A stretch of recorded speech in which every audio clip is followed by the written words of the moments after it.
Well, I'm Patricia de Jong, and actually I'm a member of this congregation. I live here in Sonoma and have been in ministry for a long time, and just moved to Sonoma about 5 years ago when I joined this church. It's very lovely to be here with you today, and also a little unusual. I'm not used to preaching to an empty or nearly empty room. So I'm grateful this morning to all of you who are listening in, and I hope that you receive the message from me in a way that is deep and meaningful for you. I have to admit, I did get up this morning and put on a little lipstick, something I haven't done in about 3 months, and it felt pretty good to get dressed up. Today I'm really happy to be able to share one of my favorite readers of Scripture with you. The Reverend Phil Porter is a dancer and a teacher and one of my oldest and dearest friends. Phil and I worked together for 20 years at the First Congregational Church of Berkeley when I was pastor there, and I grew over time to just love the way Phil interprets Scripture. If you listened in this morning to the Scripture, you probably noticed that John sounded a little different to you than he normally does. John, I think, can be quite wordy and a little formal. Phil chose to bring the prayer into the personal, making the conversation between Jesus and God, which prayer is a conversation, more intimate and maybe a little more real.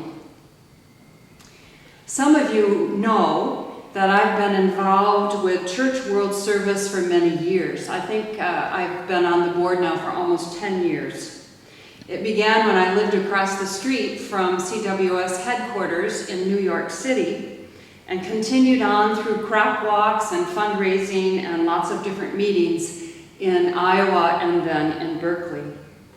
Through CWS, I quite literally came to know the church in service to the world. I've been able over the years to travel with CWS to remote places on the continent and in this country where no one really ever gets to go unless they have a reason for going and being there. I've held a tiny baby with cerebral palsy saved from malnutrition in West Timor. I've sat on a beautifully flowing sand dam in the middle of nowhere in Kenya. And I've listened intently to Rohingya refugees plead for their human rights in Myanmar.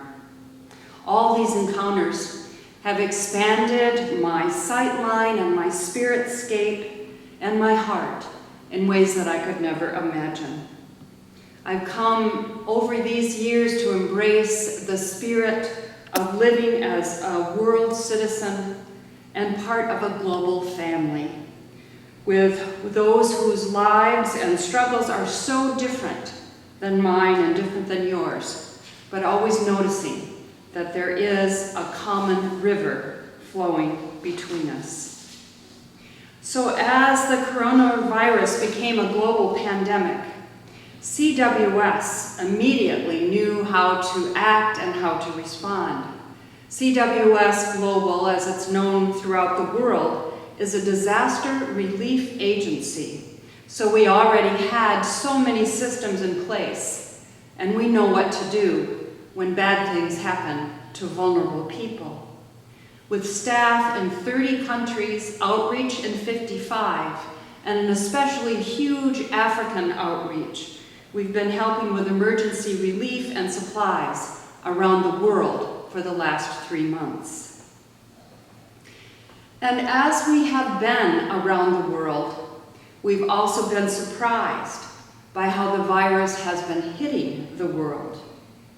Although the Johns Hopkins data projections for Africa suggest the possibility of millions of cases and 500,000 deaths in the next few months, the good news is that today Africa is doing quite well and the numbers are holding steady. In South Africa, where I have many friends and good connections, there have been 16,000 cases, but only 286 deaths. South Africa closed down the same time as California, and it has had good results. Although the military has informed a shutdown and is really watching the streets, and no one can go out. We know that already existing issues will influence how the pandemic takes hold in Africa. One of my friends who is a doctor in Cape Town says it's not a tsunami so much as another wave that hits a continent already coping with poverty, malnutrition, and malaria. And we know that those diseases and issues will have impact on the numbers going forth as the virus digs further into the core of the continent. All refugee camps around the world are on lockdown. Food is still coming in and being dropped off at the gate, but no one is leaving those camps, and absolutely no one is arriving as a refugee. Health officials are extremely anxious about refugee camps because they are so compromised to begin with. Can you imagine if a virus broke out, getting ventilators into a refugee camp? In Africa, there are few ventilators, and often hospitals share them not between cities or even between hospitals, but between nations. There are whole African nations with only one hospital who rely on Nairobi and Johannesburg for emergencies, for doctors, and also for supplies. But in spite of this crisis, attention is being paid to the most vulnerable cases in our world. While our borders are shut tight, we have found ways in the U.S. to receive those who need a safe haven. Through CWS, last week, a 4-year-old Kenyan boy was united with his father in Chicago, and he was given a chartered flight all by himself to make it there, and I'm sure everyone wore masks. Just today, a heavily pregnant Afghani woman and her family arrived for refugee settlement in Lancaster, Pennsylvania, after receiving many death threats over the past year. And although our southern border is tightly and firmly shut, a few unoccupied minors have been allowed to cross into safety and to claim asylum. And this morning, 2 El Salvadorian girls are united with their mother in Texas. Their ages 8 and 11. The threat is that they'll be sent back, but at CWS we are working to keep them here and to keep them safe. It may sound funny, but before the virus hit, I felt that we needed a government-supported, faith-based, moral, and humane agency to advocate and to care for the world's most vulnerable people. It hasn't changed. I still feel the same way. We need a government-supported, faith-based, moral agency to advocate on behalf of the world's people. Today, I passionately believe that people of faith can work to influence government with caring and compassionate values and with a hunger for justice. We can actually affect change as we challenge the self-protective, greedy ethos of this time in ways that our faith demands of us.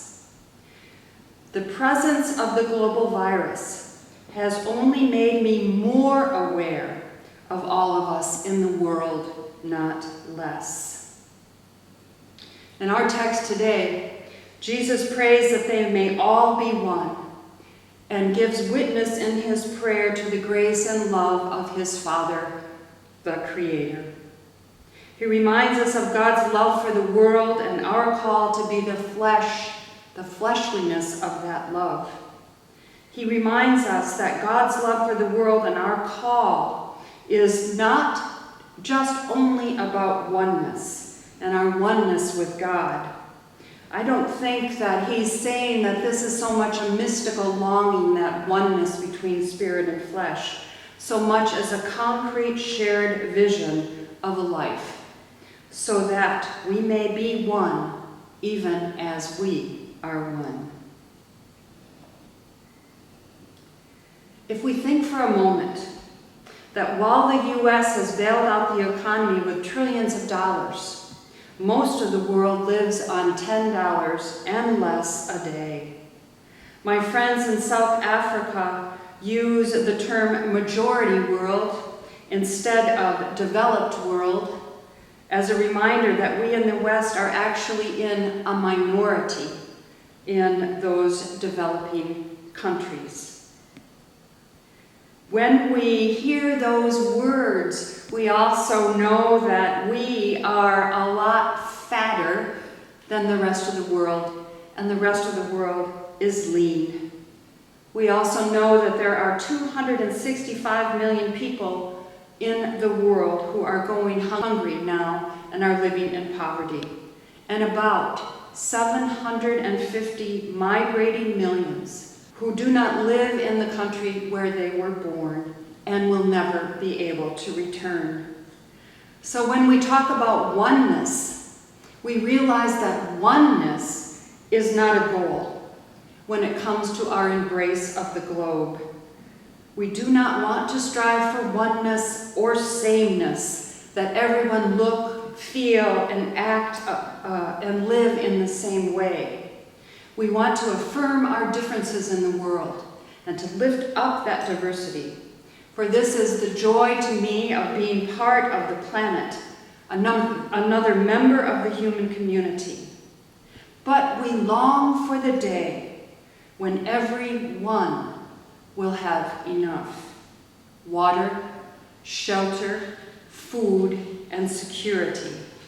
But this is not celebrating our oneness, because there are so many inequities, so much as Christians learning how to embrace our common humanity. Perhaps the gift, the global gift of this pandemic, if there is one, is that we can put our humanity at the center. All of us in the world are in this together. And when one part suffers, the whole grieves. When one rejoices, the other dances with joy. Our desire then is not oneness or sameness, but a full-on embrace of our common humanity and our trust in the Creator, that together, all of us, we can and we will support each other forward. Amen.